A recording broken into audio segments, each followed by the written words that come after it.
Jeffrey Langland 1917 में England के एक छोटे से कस्बे में पैदा हुए। उनके वालिद एंग्लो अमेरिकन कंपनी में मुलाजिम थे, जबकि वालिदा एक क्लासिकी रक्स की माहिर थीं। बदकिस्मती से जेफरी लैंगलैंड महज 1 साल के थे जब उनके वालिद हिस्पानवी फ्लू के बाइस चल बसे, और जब सिर्फ 10 साल के हुए तो वालिदा भी कैंसर से जान की बाजी हार गई। यूं ही कमसिन बच्चे की जिंदगी में तन्हाई और मुश्किलात ने जन्म लिया। रिश्तेदारों ने जेफरी की तालीम और तरबियत की जिम्मेदारी उठाई। ए लेवल के बाद जब दूसरी जंग अजीम छिड़ी तो जेफरी ने बरतानवी फौज में शमूलियत इख्तियार कर ली। 1944 में उन्हें हिंदुस्तान भेजा गया, जहां वो बेंगलोर में तैनात रहे।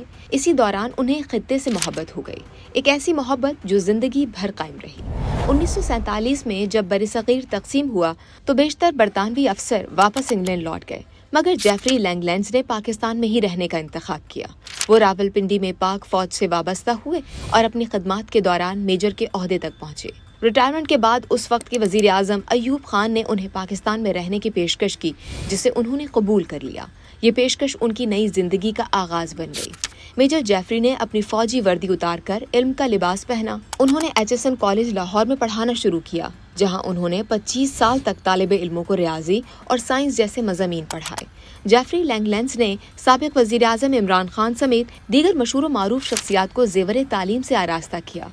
1989 में उन्हें सूबे सरहद, जो कि मौजूदा खैबर पख्तूनख्वा है, उसके वजीर आला की ख्वाहिश पर कैडेट कॉलेज रिजमिक में बतौर प्रिंसिपल तैनात किया गया। वहाँ 10 साल तक नौजवानों को न सिर्फ इल्म बल्कि किरदार की तरबियत देते रहे।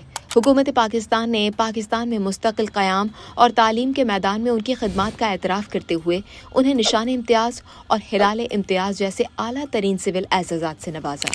जेफरी लैंगलैंड ने अपनी ज़िंदगी के आखिरी बरस लाहौर में गुजारे, वो शहर जिससे उन्हें बेपनाह मोहब्बत थी।